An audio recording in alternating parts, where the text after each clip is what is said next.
안녕하세요. 세계경영입니다. 일본만큼 주변국의 수많은 악행을 저지르고 그 악행을 자양분 삼아서 경제성장을 이룬 나라는 세계사에도 드물 겁니다. 그런데 바깥에서 못된 행보를 보이는 부류의 사람이나 집단은 자신의 가족에게도 포악하게 구는 경향이 있죠. 일본이라고 다를 법은 없습니다. 어쩌면 일본이 근세기 동안 내보여온 행동들은 지난 수백 년간 일본 사회가 내부에서 그 악랄함을 단련했기에 가능했을지도 모를 일입니다. 실제로 일본은 소수의 관료 엘리트들이 자국민들을 가축과 같은 시선으로 내려다보며 인도하는 방식으로 근대화를 이룩한 바 있습니다.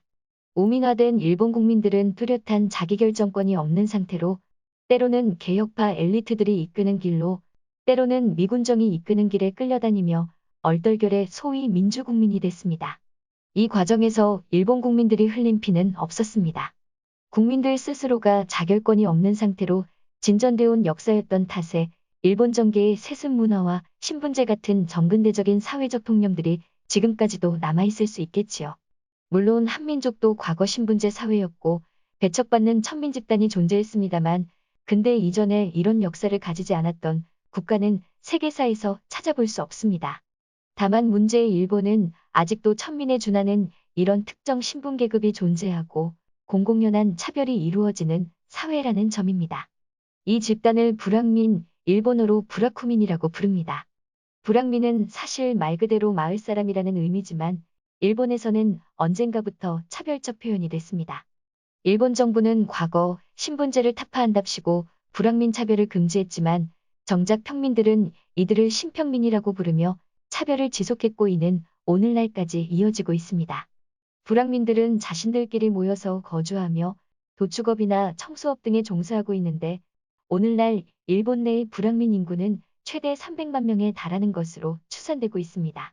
이는 일본 인구의 2.5%에 달하는 숫자입니다. 몇몇 불황민들은 지긋지긋한 차별로부터 벗어나고자 입신양명하여 정계나 재계에서 성공한 케이스가 아주 없지는 않지만 일본인들은 그 꼴을 가만히 보고 있을 리가 없는데요. 실제로 총리 후보로까지 거론되던 불황민 출신 자민당 정치인 노나카 히로무에게 같은 당의 실세 아소다로는 저런 불황민을 일본 총리로 내세울 수는 없다며 모욕하고 내쳤던 바 있습니다. 대기업들 역시 불황민 출신자, 명부나 출신 지역 데이터베이스를 확보하여 이들의 취업을 막고 있지요. 그 밖에도 불황민과 관련되어 할 얘기는 수도 없이 많지만 오늘은 한 유튜브 채널이 일본의 불황민 문제와 관련된 영상에 대한 해외 네티즌들의 반응을 소개해드릴까 합니다.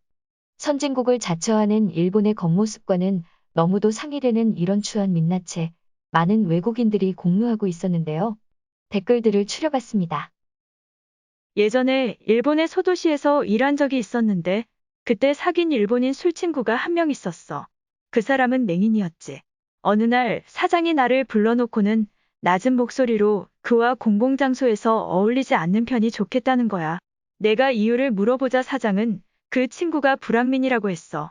언젠가 술친구에게 이 얘기를 꺼내자 그는 자긴 사실 불황민 출신도 아닌데 장님이고 가난하다는 이유로 사람들이 불황민 거주구역으로 옮겨버렸다는 거야. 실제로 그 지역 언저리에 불황민들만 몰려 사는 작은 구역이 있긴 했어. 일본 사회는 어려운 형편의 장애인을 사회의 일원으로 받아들이기 꺼림칙했던 건지는 몰라도 그를 그냥 사실상 불황민으로 만들어버리고 배척했던 거지.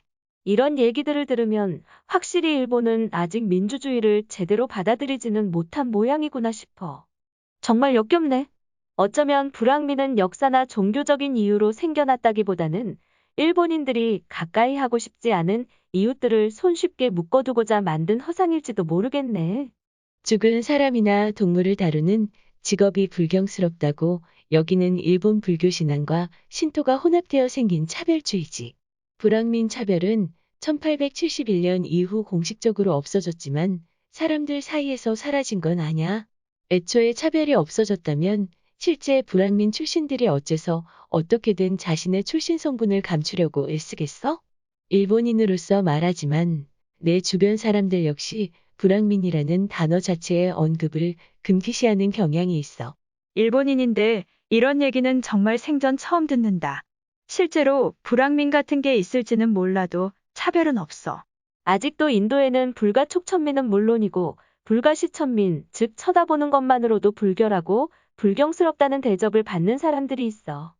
법적으로 차별이 금지되어 있기는 하지만 만약 이들이 극장이나 버스에서 옆자리에 앉아 있는 것을 주변에서 알게 되면 구타의 대상이 될 수 있지. 일본 사회에도 이런 터무니없는 차별이 성행하고 있었다니 충격적이고 한편으로 의외네. 예전에 일본계 회사의 영국 지사에서 일한 적이 있어요. 그때 사무실 담당자가 사람들이 말하는 불황민 출신이었지요. 그는 온갖 허드렛일을 다 해야 했고 일본인들에게 마치 잡부처럼 취급받았어요. 하지만 사람은 정말 좋았죠.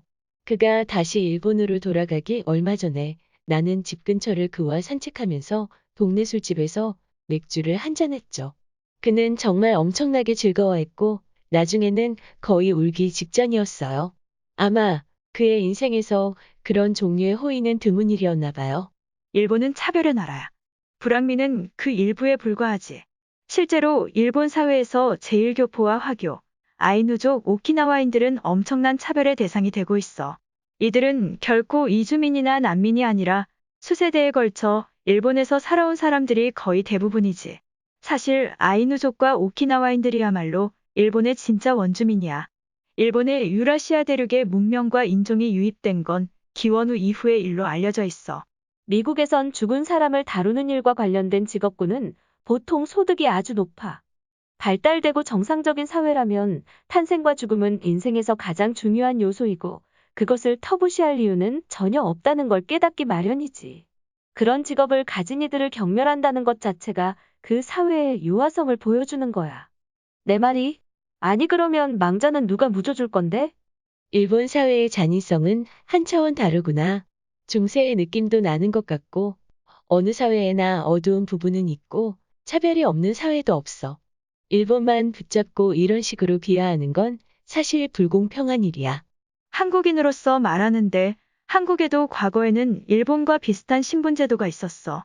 하지만 우리는 일제에게 36년의 식민지배를 받았고 그 직후에 한국전쟁이 터졌지. 사회 전체가 완전히 개박살이 나고 모두가 가난해지는 바람에 신분제도는 더 이상 의미가 없어졌지. 한국은 이렇게 신분제도를 극복했어. 일본 역시 엄청난 전쟁과 전후의 급격한 사회 변화를 겪었는데 그럼 왜 일본은 아직까지도 신분제가 온전한 건지 설명이 안 되는데. 너 한국인 맞아? 일본이 과거 전쟁에서 보였던 끔찍한 악행들은 사실 다 연습이 있었기 때문에 가능했어. 그리고 그 연습의 대상은 자국민이었지. 자국민을 괴롭힐 만큼 괴롭히자 외부로 그 힘을 발산했던 거야. 장의사나 도축업자를 상종 못할 더러운 직업으로 취급하는 놈들 중에서 분명히 그 도축업자가 잡은 고기를 먹거나 자신의 가족을 그 장의사의 도움으로 매장하는 이들도 있겠지. 그러면서 본인들은 깨끗하고 상종할 만한 인간이라는 거야? 정말 가짜는 위선이네. 일본인은 다들 비슷한 조건의 사람들이 모여있는 경우일지라도 그 중에서 누군가의 흠결을 반드시 찾아내서 신분제 가장 아래쪽으로 보내버려. 이건 사실 폐쇄적인 선국가의 습성 같은 거야. 시청해주셔서 감사합니다. 세계경영이었습니다.